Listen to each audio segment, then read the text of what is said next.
नमस्कार, बहुत स्वागत है आप सभी का। प्राइम न्यूज देख रहे हैं आप। मैं हूं आपके साथ सिबी सोनी। उत्तराखंड स्पीकिंग में तमाम बड़ी खबरों पर नजर डालेंगे। बद्रीनाथ धाम चढ़ावा घोटाले से जुड़ा मामला निकलकर सामने आया है। अयोध्या के बाद अब बद्रीनाथ धाम के चढ़ावे पर घमासान छिड़ा हुआ है। चढ़ावा घोटाला मामले पर सरकार का बड़ा एक्शन लिया गया है। गड़बड़ी के आरोप में BKTC का निजी सहायक सस्पेंड किया गया। बता दें कि सस्पेंशन के बाद आरोपी प्रमोद नौटियाल पर जो FIR है वो दर्ज हो चुका है। सीएम पुष्कर सिंह धामी ने हाई लेवल जांच कमेटी बुलाई।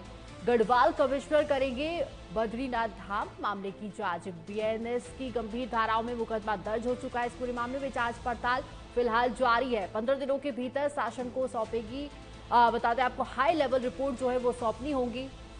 अयोध्या के बाद अब उत्तराखंड के प्रसिद्ध बद्रीनाथ धाम में भी चढ़ावे और दान को लेकर बड़ा विवाद खड़ा हो गया है। पूरा मामला मंदिर के पैसों में हेरफेर और वित्तीय गड़बड़ी से जुड़ा हुआ यह मामला है। आरोपों के मुताबिक बता दें कि बद्रीनाथ केदारनाथ मंदिर समिति BKTC के अध्यक्ष के निजी सहायक प्रमोद नौटियाल ने कथित तौर पर मंदिर के दान के पैसों को अनधिकृत रूप से उठाया। सोशल मीडिया पर ये मामला उछलने के बाद सरकार और मंदिर समिति तुरंत एक्शन मोड में नजर आई है। मुख्यमंत्री पुष्कर सिंह धामी ने इस पूरे घोटाले की जांच के लिए गढ़वाल कमिश्नर के अध्यक्षता में एक हाई लेवल 3 सदस्यीय कमेटी बनाई है, जो कि 15 दिनों में अपनी रिपोर्ट सौंपेगी। वहीं दूसरी तरफ बात करें, आरोपी प्रमोद नौटियाल को नोटिस है और मंदिर समिति की शिकायत पर बद्रीनाथ थाने में उनके खिलाफ FIR BNS की धाराओं के तहत FIR जो है वो दर्ज कर दी गई है। पुलिस ने क्रिमिनल इन्वेस्टिगेशन जो है वो शुरू कर दी है। इसका मुख्य उद्देश्य मंदिर के चढ़ावे में पूरी पारदर्शिता लाना और जनता का भरोसा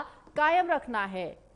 ये बड़ा एक्शन जो है वो लिया गया है। वहीं अगर इस पूरे मामले की अगर बात करें तो CCTV फुटेज से इस विवाद की शुरुआत हुई थी। बता दें आपको कि 2 जुलाई को CCTV फुटेज सामने आने के बाद इस चढ़ावे में गड़बड़ी के आरोप लगे थे।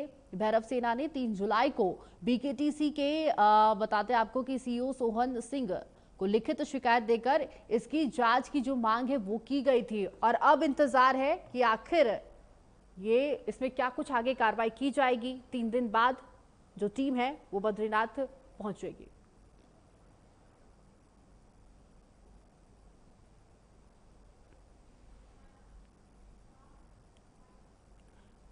बद्रीनाथ धाम चढ़ावा मामले में BKTC के अध्यक्ष हेमंत द्विवेदी का बड़ा बयान सामने आया है। उन्होंने बेहद अतिविश्वास के साथ ये साफ कर दिया कि उनका कोई भी व्यक्तिगत सहायक यानी कि निजी सचिव नहीं है। उन्होंने क्या कुछ कहा है वो भी आपको सुनाते हैं।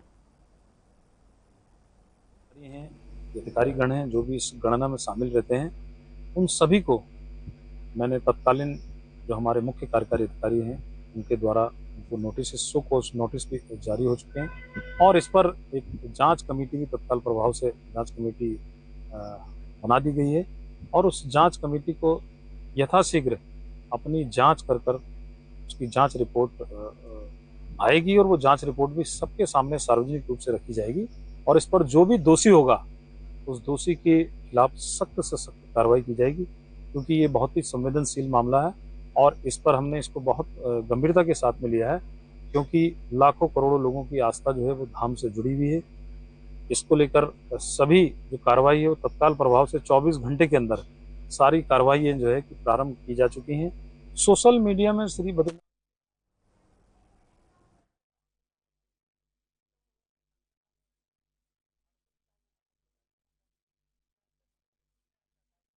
बोर्ड निकलकर सामने आया है।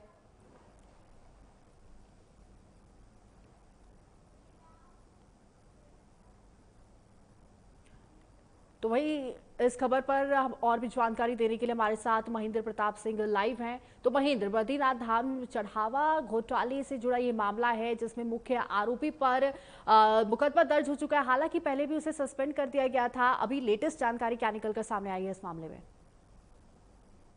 जी देखिए, जब से ये 2 जुलाई से मामला सामने आया है, शुरू से ही प्रबंधन कमेटी में झोल का माहौल रहा। शुरुआत में ये लोग कहते रहे कि हाँ भाई जांच हो रही है, ऐसा कुछ मामला नहीं, लेकिन अगर लोगों की भावनाएं आहत हुई हैं तो उसके लिए जांच करवा रहे हैं। करीब कितने दिन हो गए, 7 से 8 दिन तक हो गया, इन्होंने कोई खुलासा नहीं किया था और जांच समिति जो प्रबंधन समिति है उन्हीं की अपनी कमेटी थी। लिहाजा लोगों को बड़ा आशंका थी कि आखिर ये कौन सी जांच समिति है कि जिस पर आरोप लगे हैं वही जांच करेगी।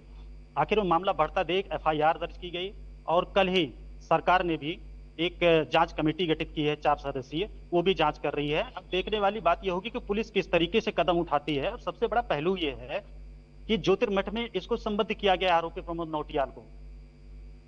ये भी सामने आया था कि जितनी पत्रावली है उसको ज्योतिर्मठ में ही रखा जाना चाहिए था, लेकिन इसने अपने नियंत्रण में ले लिया था। तो वहां पे संबद्ध करने का मामला अभी पूरी तरह संदिग्ध है कि आखिर कार्रवाई क्यों नहीं हो रही है, पूरी तरीके से ये पाक साहब क्यों नहीं हो पा रहा है मामला। जी बिल्कुल, 3 सदस्यीय टीम का गठन किया गया, उसके बावजूद अब तक इस मामले में कोई कार्रवाई नहीं की गई है। लेकिन मैं आपसे ये जानना चाहूंगी, क्या इस मामले में और भी कोई नाम निकलकर सामने आए हैं? क्योंकि इस मामले में अभी तो प्रमोद नौटियाल पर एफआईआर दर्ज हो चुका है, हालांकि इससे पहले सस्पेंड भी किया गया था। क्या और भी नाम इस मामले में जुड़े हुए दिखाई दे रहे हैं महेंद्र?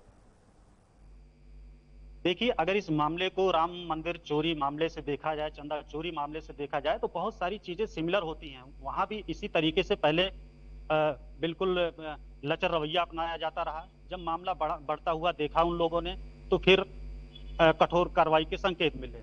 वही चीज यहाँ भी देखने को मिल रही है। अभी तक जो 40 दिनों की सीसीटीवी खंगाली जा रही है, अभी तक किसी भी नाम का उन्होंने खुलासा नहीं किया है। मुझे ये लगता है कि एक ही आरोपी पे सारा दोष मढ़ करके इसको अभी निपटाने की प्रक्रिया में है। लेकिन अब ये कहना जल्दबाजी होगी, क्योंकि अभी पुलिस के पास मामला है, वो भी इंटरोगेशन करेंगे सीसीटीवी फुटेज खंगालने के बाद, और कौन से नाम आते हैं। दरअसल ऐसे मामलों में अमूमन होता है कि किसी एक आदमी का ये पूरा खेल होता नहीं, उसकी भूमिका अकेले की नहीं होती है, उसमें बहुत सारे लोग होते हैं। और दूसरा मामला यह है कि इसकी नियुक्ति को लेकर के भी बहुत सारा अंदर खाने शोर और विरोध मचा था। तो वो पहलू अभी बचा हुआ है कि आखिर लोगों ने किस स्तर पे विरोध किया था, आखिर ये अधिकारी के लेवल तक पहुंचा कैसे। और अध्यक्ष भी बीकेटीसी की ये कहते रहे कि नहीं, वो हमारा सचिव नहीं है। तो कुल मिलाकर के बहुत इनके जितने बयान आ रहे हैं वो उतने ही दलदल में धंसते चले जा रहे हैं। जी, और इस मामले में अभी जांच कमेटी का भी गठन किया गया है, 3 दिन उस बात को हो चुके हैं, लेकिन अब तक इस पे कोई कार्रवाई नहीं हुई है। और जो जांच कमेटी है वो भी बद्रीनाथ नहीं पहुंची है। तो आगे क्या संभावना है कि कब तक जो जांच कमेटी वो मौके पर पहुंचेगी और ये इस पूरे मामले में जांच पड़ताल जो है वो किया जाएगा? महेंद्र, नहीं, जांच समिति को तत्काल प्रभाव से मुख्यमंत्री ने खुद निर्देशित किया है कि तुरंत जाकर के वहां पे जांच करें। संभवतः आज निकल गई होगी इस टीम, वहां पे जा करके अपने स्तर से जांच करेंगे। इसके अलावा जो समिति ने जांच किया है, जो फैक्ट आए हैं उसको भी हासिल किया जाएगा। तो उसके आधार पे दूसरी चीज पुलिस अपने स्तर पे जांच करेगी कि आखिर वो कानूनी रूप से कितना क्या क्या फैक्ट निकल कर आते हैं। क्योंकि राम मंदिर की तरह ठीक वैसा ही चढ़ावा चोरी का मामला धीरे धीरे बढ़ता जा रहा है और एक बड़ा विवाद है। देखना ये होगा कि आगे इस मामले में क्या कुछ कार्रवाई है वो की जाती है। हमारे साथ जुड़ने के लिए, तमाम जानकारी देने के लिए महेंद्र, धन्यवाद आपका। स्पीकिंग में तमाम खबरों पर नजर डालेंगे। खबर नैनीताल से है। दुष्कर्म मामले में व्यापारी नेता नरेश पांडे गिरफ्तार हो चुका है। गिरफ्तारी के दौरान नरेश पांडे ने फिनाइल पी लिया। बताते हैं आपको कि गंभीर हालत में नरेश पांडे को अस्पताल रेफर कर दिया गया है। गिरफ्तारी से पहले पांडे ने फेसबुक लाइव भी किया था। व्यापारी नेता ने पुलिस पर गंभीर आरोप भी लगाए हैं। नरेश पांडे के परिवार का पुलिस के खिलाफ हंगामा भी देखने को मिला है। बवाली के चर्चित मामले में आधी रात हाई वोल्टेज ड्रामा जो है वो देखने को मिला। उत्तराखंड के नैनीताल जिले के बवाली से एक बेहद चौंकाने वाली और सनसनीखेज खबर निकलकर सामने आई है, जहां दुष्कर्म के आरोपी और व्यापार मंडल अध्यक्ष नरेश पांडे को पुलिस ने आधी रात को गिरफ्तार कर लिया। लेकिन इस गिरफ्तारी के दौरान भवाली में भारी हाई वोल्टेज ड्रामा जो है वो देखने को मिला है। दरअसल बता दें आपको कि भवाली के बड़े व्यापारी नेता नरेश पांडे पर एक युवती ने शादी का झांसा देकर दुष्कर्म करने का जो मुकदमा है वो दर्ज कराया था। हालांकि बाद में इस केस में तब नया मोड़ आया जब उसी युवती ने 3 अन्य युवकों के खिलाफ भी केस दर्ज कराया और आरोप लगाया कि उन युवकों ने वीडियो वायरल करने की धमकी देकर उसे नरेश पांडे पर झूठा केस करने के लिए मजबूर किया था। ये युवती की तरफ से भी कहा गया है। हालांकि बता दें आपको कि हाईकोर्ट से राहत नहीं मिलने के बाद जब नैनीताल पुलिस बुधवार देर रात नरेश पांडे को गिरफ्तार करने उसके घर पहुंची तो नरेश पांडे ने अपने फेसबुक अकाउंट से लाइव वीडियो शुरू कर दिया। लाइव वीडियो में उन्होंने आरोप लगाया कि पुलिस बिना वारंट घुसी और उनके परिवार और नाबालिग बेटी के साथ बदसलूकी करते नजर आए। इसी गहमा गहमी के बीच गिरफ्तारी से बचने या फिर विरोध स्वरूप नरेश पांडे ने मौके पर ही फिनाइल पी लिया। फिनाइल पीने के बाद नरेश पांडे की तबियत बिगड़ गई, जिसके बाद पुलिस और परिजन उन्हें तुरंत बीडीए पांडे अस्पताल ले गए। अस्पताल के डॉक्टर साहिल कुमार और डॉक्टर MS दुखताल ने प्राथमिक उपचार करने के बाद उनकी गंभीर हालत को देखते हुए उन्हें सुशीला तिवारी अस्पताल में रेफर कर दिया, जहां फिलहाल उनका इलाज चल रहा है। वहीं दूसरी ओर नरेश पांडे का परिवार भी अब मीडिया के सामने गया है और पुलिस पर मारपीट और अभद्रता गए हैं। नैनीताल से एक खबर बता रहे हैं जहां पर गिरफ्तारी के दौरान नरेश पांडे ने फिनाइल पी लिया।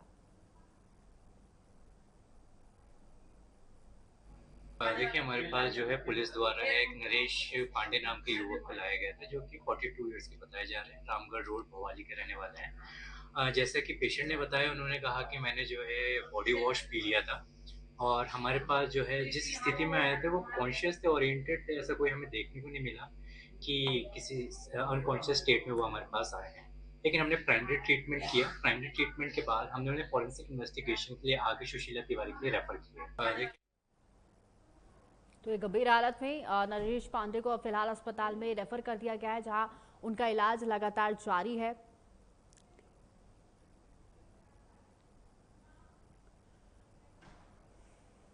तो वहीं उत्तराखंड में मूसलाधार बारिश का जो अलर्ट है वो जारी कर दिया गया है। आज से 10 जुलाई तक भारी बारिश होने की संभावना है। कई जिलों में आंधी की चेतावनी भी जारी कर दी गई है। 70 किलोमीटर रफ्तार से हवाएं चलेंगी। पिथौरागढ़, नैनीताल में मौसम बिगड़ने वाला है। चमोली, ऋषिकेश में भारी बारिश की भी संभावना है। साथ ही हरिद्वार, पौड़ी में भी अलर्ट जो है वो जारी कर दिया गया है। देहरादून में तापमान 25 डिग्री रहेगा। तो वही मौसम विभाग ने सतर्क रहने की भी अपील की है।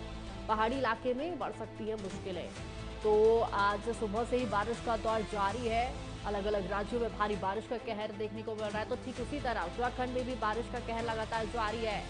तस्वीरें भी आपको दिखा रहे हैं। देहरादून में तापमान जो है वो 25 डिग्री पहुंच चुका है और यातायात भी प्रभावित होती हुई नजर आ रही है।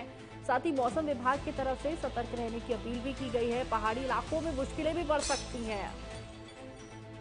अब उत्तराखंड में मूसलाधार बारिश का जो अलर्ट है वो जारी किया गया है। पर्वतीय इलाकों में अगर खास तौर पर बात करें तो वहां पर भारी बारिश की वजह से लोगों की जो समस्या है वो बढ़ चुकी है। कई जिलों में आंधी की भी चेतावनी जारी की गई है। तस्वीरें भी आपको दिखा रहे हैं। घुटनों तक पानी भरा हुआ है और तमाम लोगों की परेशानी बढ़ गई है। सड़कों की अगर बात करें तो सड़कों पर भारी बारिश की वजह से यातायात भी प्रभावित होता हुआ नजर आ रहा है। खबरों में आगे बढ़ेंगे। उत्तराखंड के रुद्रपुर में महज 2 घंटे की बारिश ने नगर निगम और प्रशासन की तैयारियों की पोल खोल दी है। मुख्य बाजार, बाटा चौक और डॉक्टर भीमराव अंबेडकर पार्क समेत कई इलाकों में घुटनों तक पानी भर चुका है, जिससे व्यापारियों और आम लोगों को भारी परेशानी का सामना करना पड़ रहा है। व्यापार मंडल ने जल भराव के लिए अधूरी नालियों और हाल ही में बनी सड़क को जिम्मेदार ठहराते हुए प्रशासन पर लापरवाही का आरोप लगाया है। व्यापारियों का कहना है कि जल भराव के दौरान मौके पर नगर निगम और प्रशासन का कोई जिम्मेदार अधिकारी नजर नहीं आया।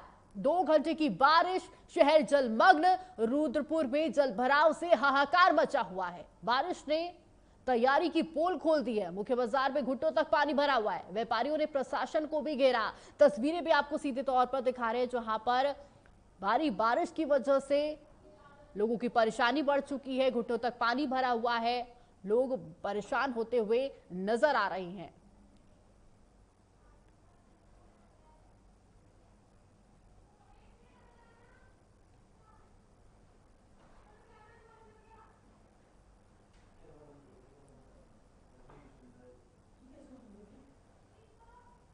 तो भारी बारिश की वजह से लोगों की जो परेशानी है वो बढ़ चुकी है। घुटनों तक पानी भरा हुआ है, जिससे लोगों की परेशानी बढ़ चुकी है। आज सुबह से ही तमाम राज्यों में बारिश का कहर देखने को मिला है। उत्तराखंड के रुद्रपुर में भी बारिश की वजह से लोगों की जो परेशानी है वो बढ़ती हुई नजर आई है। यातायात भी पूरी तरह से प्रभावित हो चुका है।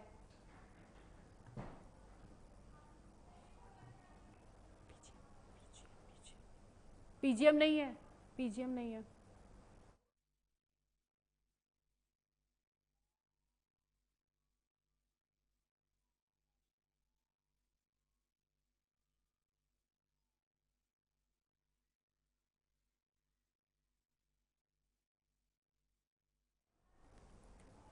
तो वहीं खबरों में आगे बढ़ेंगे। उत्तराखंड कांग्रेस की राजनीति मामलों की समिति गठित, हाईकमान की मंजूरी मिल चुकी है, जिसके बाद नई समिति का ऐलान हो चुका है। कुमारी शैलजा को समिति में अहम जिम्मेदारी मिली है। हरीश रावत और प्रीतम सिंह कमेटी में शामिल हुए हैं। यशपाल आर्य और हरक सिंह को भी जगह मिली है। 23 सदस्यीय राजनीतिक मामलों की समिति तत्काल प्रभावी है। उत्तराखंड कांग्रेस ने अपनी राजनीतिक मामलों की समिति पीएसी का गठन कर दिया है।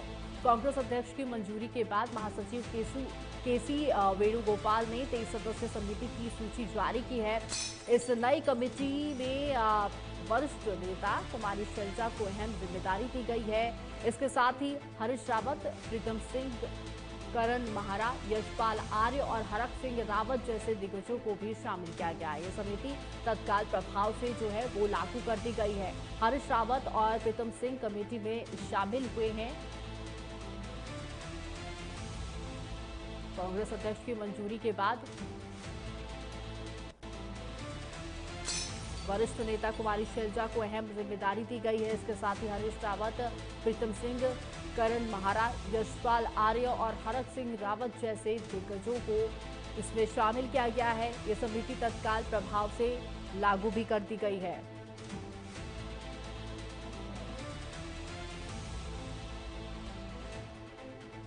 हरीश रावत, प्रीतम सिंह, करण महारा और यशपाल आर्य के साथ ही हरक सिंह रावत जैसे दिग्गज नेताओं को इसमें शामिल किया गया है।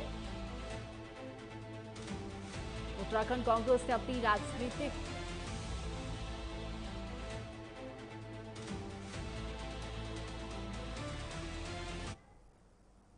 फिलहाल इस बुलेटिन में सिर्फ इतना ही, लेकिन खबरों का सिलसिला लगातार जारी है। तमाम ऐसे बड़े अपडेट्स के लिए देखते रहें प्राइम न्यूज़। नमस्कार।